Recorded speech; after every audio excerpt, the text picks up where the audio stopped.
चेपॉक के मैदान में चमक उठी चेन्नई सुपर किंग, 5 मैच बाद भी नहीं मिली केकेआर को जीत। धोनी के बगैर जीतना सीख गई सीएसके, स्कीपर गायकवाड़ का कप्तानी में हुआ तगड़ा कमबैक। सैमसन और मात्रे की पारी के दम पर बने 192 रन, गेंदबाजी में नूर और अंशुल कंबोज की चमक। टाटा आईपीएल 2025 का ये 22वां मुकाबला था। चेन्नई सुपर किंग का सामना कोलकाता नाइट राइडर से हुआ था। मुकाबला चेपॉक स्टेडियम में खेला जा रहा था। इस मुकाबले में सबकी निगाहें चेन्नई सुपर किंग पर थी। पिछला मुकाबला जीत कर आ रहे थे, लग रहा था शायद अपने घर पर दूसरा मुकाबला भी जीत लेंगे और वहीं केकेआर के फैंस को उम्मीद थी शायद जीत का खाता खुल जाएगा। लेकिन यहाँ पर स्कीपर ऋतुराज गायकवाड़ ने कुछ और ही प्लान बनाकर बैठे थे। बल्ला नहीं चला, लेकिन कप्तानी क्या खूब की है, हर एक प्लान बिल्कुल सटीक बैठा। टॉस जीता था, रहाणे ने बल्लेबाजी का न्योता दिया और शुरुआत जबरदस्त मिली। सैमसन ने अच्छी पारी खेली, ऋतुराज गायकवाड़ कुछ रन नहीं बना पाए, लेकिन आयुष मात्रे ने तूफानी पारी खेली। फिर डेवॉल ब्रेविस ने एक अच्छी सधी हुई पारी खेली, साथ दिया सरफराज खान ने, शिवम दुबे ने थोड़े से रन बनाए। टीम ने कुल मिलाकर 192 रन लगाए और इसके बाद पारी शुरू होती केकेआर की। रनचेज में फिर से केकेआर फ्लॉप नजर आती है, सिर्फ 160 रन बना पाती है। सुनील नरेन को ओपनिंग में भेजने का दांव तो खेला था, लेकिन फिन एलन का बल्ला फिर से नहीं चलता है और पूरी टीम लड़खड़ा जाती है।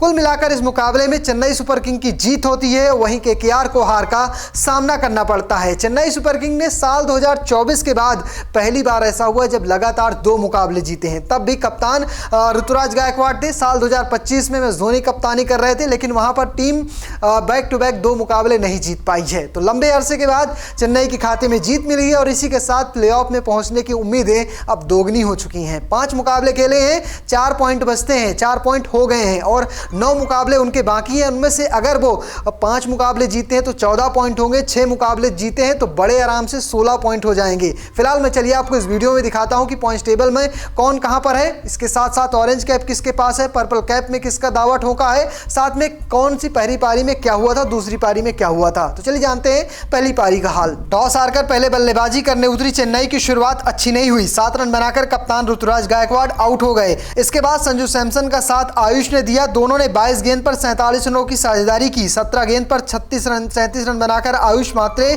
आउट हो गए तो सैमसन का साथ डेवॉल ब्रेविस ने दिया। यहां से दोनों ने 39 रनों की साझेदारी की।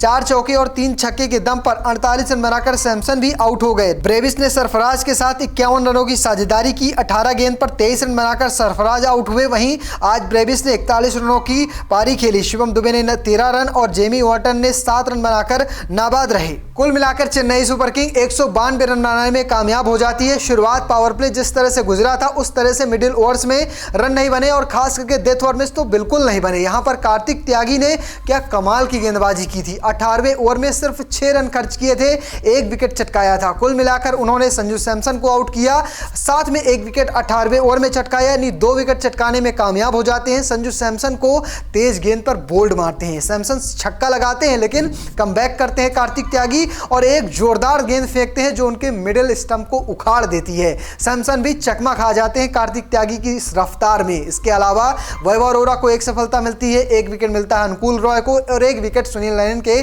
खाते में जाता है। नरेन कभी भी चेपॉक से खाली हाथ गए ही नहीं है और रिकॉर्ड यहां पर भी बरकरार रखा है। साथ में अनुकूल रॉय ने कमाल की गेंदबाजी की है और ऋतुराज के सामने और वहां पर उन्हें अपने जाल में फंसा लिया था। तो इस तरह से केकेआर की गेंदबाजी होती है और 192 रन बोर्ड पर देखकर लग रहा था केकेआर शायद ये मुकाबला चेस कर लेगी, लेकिन कहां फेल हो गए, कौन सी गलतियां हुई, चलिए मैं आपको वो भी बता देता हूं। लक्ष्य का पीछा करने केकेआर की शुरुआत बेहद खराब हुई। सुनील नरेन के साथ ओपनिंग करने आए फिन एलन सिर्फ 1 रन बनाकर आउट हुए।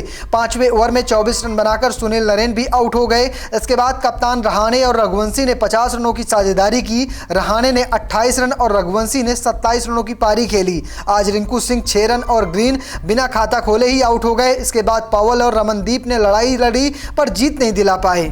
बात अगर करें रोमन पावल की तो उन्होंने 31 रनों की पारी खेली, वहीं रमनदीप 35 रन बनाकर आउट हो जाते हैं। इस तरह से केकेआर की इस पारी का अंत होता है, हार का सामना करना पड़ता है। लगातार 5 इतिहास में कभी भी नहीं केकेआर लगातार 5 मुकाबले हारी है यहाँ, लेकिन 5 मुकाबलों बाद भी जीत का खाता नहीं खुल पाया है। जीत के योगदान की बात करें तो सीएसके गेंदबाजों को जाता है। नूर अहमद जो पिछले मुकाबले में 1 विकेट चटकाए थे, उससे पहले 8 मुकाबले खेले थे, विकेट नहीं मिला था। इस मुकाबले में उनकी इकोनॉमी 5 के करीब रहती है और 3 विकेट भी चटकाते हैं। 2 विकेट अंशुल कंबोज को मिलते हैं, 1 विकेट चटकाने में खलील अहमद कामयाब हो जाते हैं, वहीं 1 विकेट जाता है आकिल हुसैन को। इस तरह से गेंदबाजी घटती है चेन्नई की।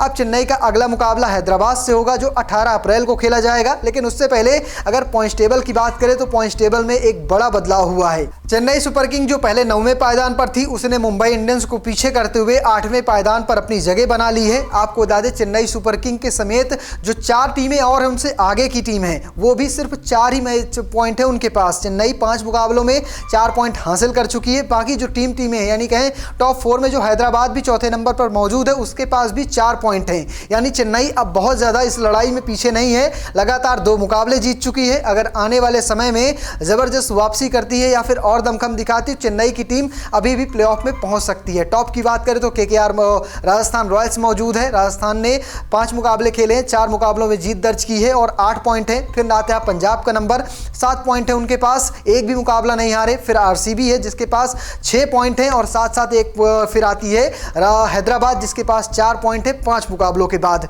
इसके अब बाद अगर बात करें तो नंबर 5 पर, 6 पर, 7 पर जो टीमें हैं उनके पास सबके पास 4-4 पॉइंट आते हैं। इसमें लखनऊ शामिल है, दिल्ली शामिल है और साथ साथ गुजरात शामिल है। अगर आखिरी पायदान की बात करें तो केकेआर मौजूद है जिसने अब तक जीत का खाता नहीं खोला, हालांकि 1 पॉइंट है बारिश की वजह से। अगर बात करें ऑरेंज कैप की तो यहाँ पर नाम आता है हेनरी क्लासेन का। क्लासेन ने इस टूर्नामेंट पे सबसे ज़्यादा रन अब तक बनाए हैं, 224 रन उनके खाते में है। फिर नाम आता है ईशान किशन का, इसके बाद इस लिस्ट में है वैभव सूर्यवंशी, फिर है रजत पाटीदार और अभी फिलहाल इस 5वें पायदान पर पहुंच चुके हैं संजू सैमसन। पिछले मुकाबले में शतक लगाया था, आज 48 रनों की पारी खेली और इसी के साथ इस रेस में वो भी मौजूद हैं। अगर बात करें पर्पल कैप की तो इसमें जो पहला नंबर आता है वो प्रसिद्ध कृष्णा का है, उनके भी 10 विकेट हैं। अंशुल कंबोज के भी 10 विकेट हैं, लेकिन प्रसिद्ध कृष्णा की जो इकोनॉमी है वो 9 के करीब है, अंशुल कंबोज की इकोनॉमी 10 के करीब है। इस वजह से प्रसिद्ध कृष्णा टॉप पर है, लेकिन 10 विकेट पूरे अंशुल कंबोज के भी हैं। नंबर दूसरे की बात करें तो वहां पर नाम आता है रवि बिश्नोई का जिनके पास 9 विकेट, फिर जोफ्रा आर्चर का नाम आता है जिनके खाते में है